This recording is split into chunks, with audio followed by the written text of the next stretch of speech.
Hello everyone. आज के इस वीडियो के अंदर बहुत सारे इंटरेस्टिंग क्वेश्चन हैं।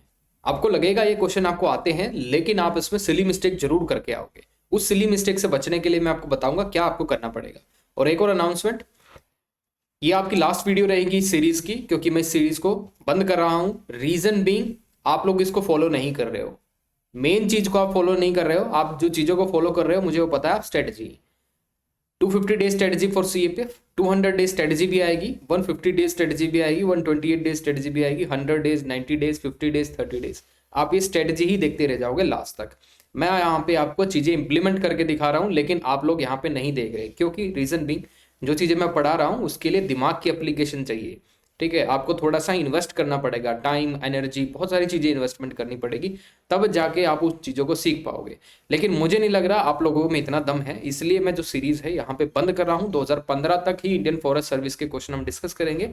इसके बाद किसी भी बच्चे को जो जुड़ना है, क्योंकि मैंने आपको बता दिया जो हम नया बैच लॉन्च करके आ रहे हैं, उसमें मुझे क्वालिटी स्टूडेंट्स की जरूरत है। जो सच में सीखना चाहते हैं वो लोग मुझसे जुड़ सकते हैं। ठीक है, तो स्टार्ट करते हैं। पहला क्वेश्चन देखते हैं। Rewrite the following sentences after correcting the grammatical errors in each. First है, how long is he wearing glasses. Left to right इसको एनालाइज कीजिए। जब आप इसको लेफ्ट टू राइट एनालाइज करेंगे, हाउ लॉन्ग, हाउ क्या है, WH फैमिली वर्ड है, उसके बाद long is he wearing glasses, last में क्वेश्चन मार्क है, तो इसका मतलब ही इंटेरोगेटिव सेंटेंस है। ठीक है, दैट इज ओके। लेकिन जो ये आपको ये फ्रेज दिखेगी हाउ लॉन्ग, ये किसी ड्यूरेशन को दिखाएगी, और ये फोर प्रेपोजिशन का क्या होगा, ऑब्जेक्ट होगा। ये फोर प्रेपोजिशन का ऑब्जेक्ट होगा, क्योंकि जब आप इसको आंसर करोगे आप ये कहोगे, I have been wearing this glass for 2 hours. ठीक है, for glass, for this glass, I have been wearing this glass for 2 hours, तो आप ये बोलोगे। ठीक है, तो आप ये बोलोगे। अब इसमें आपको देखना है, जो हाउ लॉन्ग है ड्यूरेशन है, फोर प्रपोजिशन का क्या है, ऑब्जेक्ट है, लेकिन इस ड्यूरेशन में आप देखोगे कुछ कंप्लीशन है, पार्शियल कंप्लीशन। वो ड्यूरेशन कुछ ना कुछ होगी। वो ड्यूरेशन एक आंसर होगा, 2 घंटे हो सकता है, 3 घंटे हो सकता है, 5 दिन हो सकता है, 10 दिन हो सकता है, but that can be an exact answer.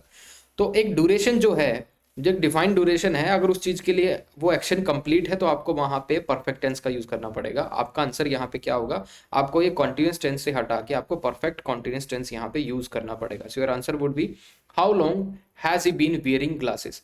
अभी आपने कमेंट किया है हाउ से पहले आपने फोर का यूज किया, फोर प्रपोजिशन का। देखिए, फोर प्रपोजिशन अगर आपको यूज करनी भी है तो आप यहाँ पे कीजिए ग्लासेस के बाद में, how long has he been wearing glasses for, फिर क्वेश्चन मार्क।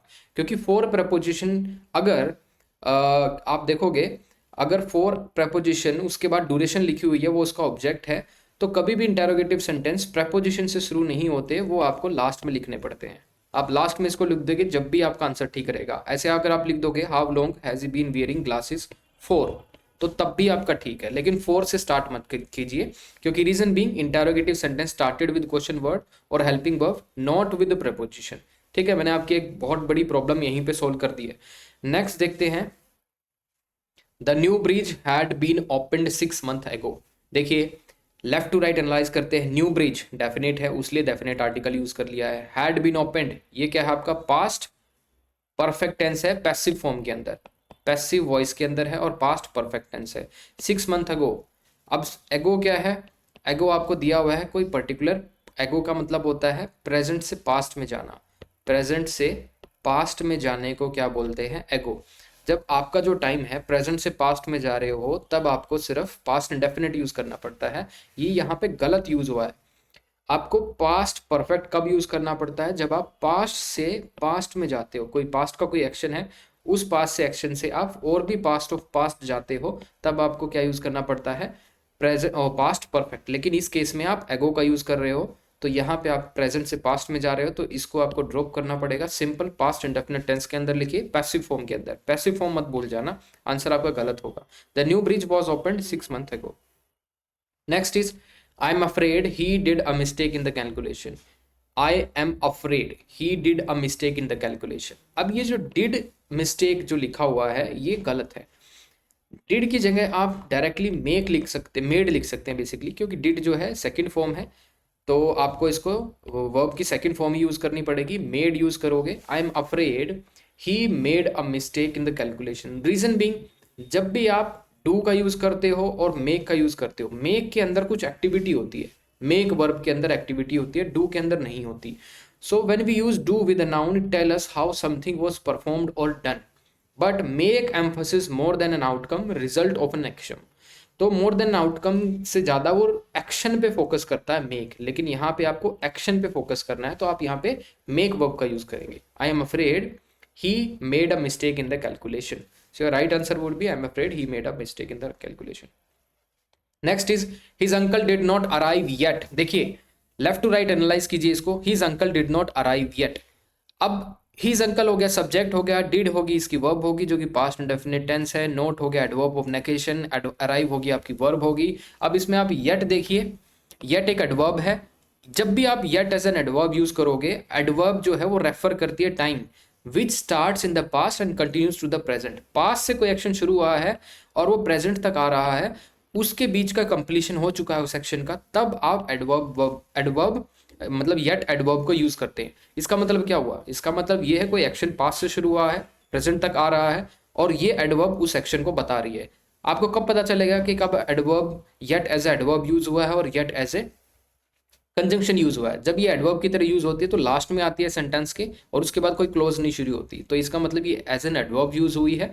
और जब भी एज एन एडवर्ब यूज होगी आप इसमें प्रेजेंट परफेक्ट टेंस का यूज करोगे। ठीक है, तो यहाँ पे आपका आंसर होगा his uncle has not arrived yet. Next question है a good curry is my most favourite मील। देखिए फेवरेट वैसे भी आपका सुपरलेटिव डिग्री होता है, उसके साथ मोस्ट सुपरलेटिव लगा के कोई फायदा है नहीं, क्योंकि आपके सामने 10 चीजें रखी होंगी तो आप एक ही तो फेवरेट होगी आपकी उसमें, अगर ये वाला कॉन्टेक्स्ट देखें। लेकिन अगर आपकी 10 फेवरेट चीजें हैं उसमें से भी आपको एक फेवरेट चूज करनी है तो आप मोस्ट फेवरेट लगा सकते हो कि out of this 10 favourite things of mind this is the most favourite meal I enjoy. तो यहाँ पे उस केस में आप लिख सकते हो, लेकिन इसमें वो कॉन्टेक्स्ट नहीं है तो आपको यहाँ पे मोस्ट ड्रॉप करना पड़ेगा, डायरेक्टली आप फेवरेट लिख सकते हो। So what is your right answer? Right answer is good curry is my favourite meal. Next देखते हैं, he asked the gardener whether either of the ladies were at home. देखिए left to right दोबारा analyse कीजिए। He asked the gardener, whether ये conjunction है, conjunction of uncertainty.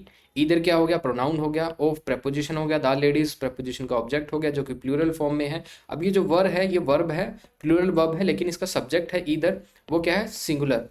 ठीक है, singular pronoun है, तो इस हिसाब से आपकी जो वर्ब है ये वर्ब की जगह वॉज आनी चाहिए, that would be the correct answer. Right, इसके एक्सप्लेनेशन है और मैं आपको बता दूंगा इधर जो है जब अनकाउंटेबल नाउन्स के साथ यूज होता है तो वर्ब कौन सी आएगी उसके लिए अलग कॉन्सेप्ट लगता है, लेकिन यहाँ पे आप इसको देख सकते हो।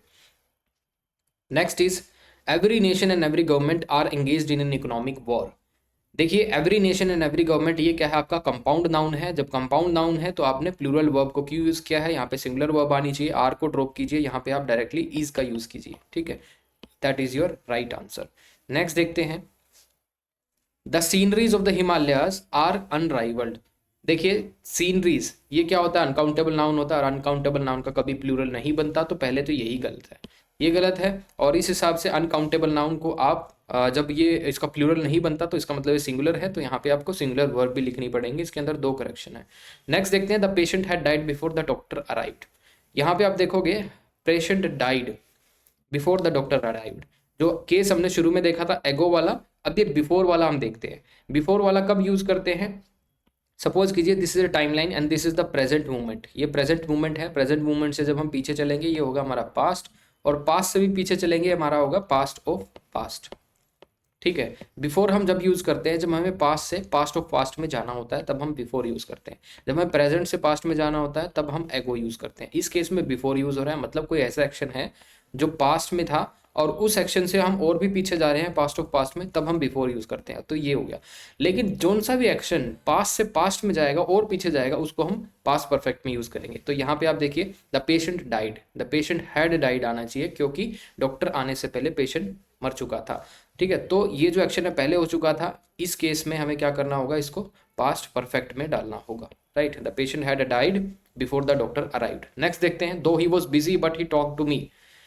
अब लेफ्ट टू राइट एनालाइज करेंगे तो इसमें ध्यान से देखिए, दो भी एक कंजंक्शन है, बट भी एक कंजंक्शन है, लेकिन नाइंसाफी है क्योंकि दो कंजंक्शन दो क्लोज को नहीं जोड़ते। दो क्लोज को जोड़ने के लिए आपको सिर्फ एक कंजंक्शन की जरूरत होती है। यहाँ पे 2 कंजंक्शन है, इसका मतलब ये गलत है, क्लोज 2 ही है। अगर 3 क्लोज होती तो 2 कंजंक्शन चल जाते, इस केस में देखेंगे हम दो को भी ड्रॉप कर सकते हैं, बट को भी ड्रॉप कर सकते हैं, लेकिन दो को बेस बनाएंगे क्योंकि लेफ्ट टू राइट हम स्टेटमेंट पढ़ते हैं, तो do would be our base. Answer would be do he was busy he talk to me. But को ड्रॉप करके यहाँ पे आप कोमा लगा सकते हैं जो कि और भी ज़्यादा क्लैरिटी देगा। ठीक है, though he was busy he talk to me. अगर आप ऐसे भी लिखना चाहते हो he was busy but he talk to me, जब भी ठीक है, क्योंकि बट जो है कॉन्ट्रास्ट दिखाता है, दो भी है कॉन्ट्रास्ट दिखाता है। नेक्स्ट देखते हैं, rewrite the following sentences as directed. The worker said we were repairing the road. आपको इंडायरेक्ट स्पीच में क्या करना है, चेंज करना है। इंडायरेक्ट स्पीच में चेंज करने से पहले आपको ये देखना होगा रिपोर्टेड वर्ब कौन से टेंस में है, पास्ट टेंस में। ठीक है, कोई दिक्कत नहीं। दूसरा ये देखना होगा सेंटेंस कैसा है, असर्टिव है, इंटेरोगेटिव है, इंपेरेटिव है। असर्टिव है तो असर्टिव को चेंज करने का तरीका मैं आपको बताता हूँ। अब रिपोर्टेड स्पीच देखिए, रिपोर्टेड स्पीच में आप देखोगे प्रोनाउन क्या है, वी है प्रोनाउन, प्लूरल नंबर का है। तो जो जब भी फर्स्ट पर्सन प्रोनाउन होता है रिपोर्टिंग स्पीच में, वो किसके अकॉर्डिंग चेंज होता है, subject of the reporting verb. Reporting verb का सब्जेक्ट है द वर्कर। अब द वर्कर क्या है, थर्ड पर्सन है। थर्ड पर्सन अगर आप देखोगे काफी होते हैं, he she it they, he she it they, third person pronoun ये होते हैं। अब वी को आपको थर्ड पर्सन प्रोनाउन में चेंज करना है, लेकिन वी का नंबर क्या है, प्लूरल है, तो वी की वजह से आपको दे यूज करना पड़ेगा। They would be the correct option. So the worker sad they were repairing. अब वर रिपेयरिंग था, ठीक है। अब यहाँ पे क्या था, वर रिपेयरिंग था। आपको पता है पास्ट कॉन्टिन्यूअस टेंस को आप किस में चेंज करते हो, पास्ट परफेक्ट कॉन्टिन्यूअस टेंस में। फिर आप इसको एक स्टेप और पीछे जाओगे, आपका आंसर होगा the worker said that they had been repairing the road. Next is he learn the alphabet before he could read. Passive में डालोगे आप इसको। देखो पैसिव में डालने का बहुत आसान सा तरीका है, आपको वर्ब आइडेंटिफाई करनी है कौन सी है। वर्ब की सेकंड फॉर्म है, मतलब पास्ट इंडेफिनिट टेंस है। Past indefinite tense, tense change नहीं होगा, टेंस वही रखना है। तो लर्न के हिसाब से आप क्या करोगे, पास्ट इंडेफिनिट टेंस को यूज करोगे। सिंपल हो जाएगा आपका the alphabet was learned by him. देखिए यहाँ पे इसकी दो स्पेलिंग होती हैं, आप इसमें से कोई भी स्पेलिंग को यूज कर सकते हो, दोनों ही करेक्ट है। The alphabet was learned by him before he could read. Next देखते हैं, he felt confident to pass his driving test. Complex sentence के अंदर चेंज करना है। कॉम्प्लेक्स सेंटेंस के अंदर कौन सी कैसे चेंज कर सकते हैं, उसके अंदर जो सबॉर्डिनेट कंजंक्शंस होते हैं वो यूज होते हैं, तभी वो कॉम्प्लेक्स सेंटेंस कहलाता है। सबॉर्डिनेट कंजंक्शंस कौन से होते हैं, जिसमें WH फैमिली वर्ड्स होते हैं, व्हेन, वेयर, हाउ, और उसके साथ ही इफ, राइट, अदरवाइज और नॉनदलेस, ऑल्दो, अनलेस। ये जो आपके वर्ड्स होते हैं ये सबऑर्डिनेट कंजंक्शन कहलाते हैं और ये कॉम्प्लेक्स सेंटेंस बनाते हैं। तो इसको अगर आपको चेंज करना है, देखिए इसके अंदर दो आइडियाज हैं, ही फेल्ट कॉन्फिडेंट और पास हिज ड्राइविंग टेस्ट। तो एक जो इसका छोटा आइडिया है, सेकंड आइडिया है, और एक मेन आइडिया है। तो आप सेकंड आइडिया को क्या बनाओगे, एक क्लोज के अंदर कन्वर्ट कर दोगे। कैसे, with the help of a conjunction. हम यहाँ पे दैट कंजंक्शन का यूज करेंगे। He felt confident that he would pass the driving test, right. तो आंसर होगा आपका he felt confident that he would pass his driving test. Next question is it is very hot outside you can not go out. आपको यहाँ पे सो का use करना है, सो adverb का यूज करना है। सो जब आप एडवर्ब यूज करते हो उसके साथ दैट भी आता है और ये कोरिलेटिव कंजंक्शन कहलाते हैं। Now it is so hot outside that you can not go out.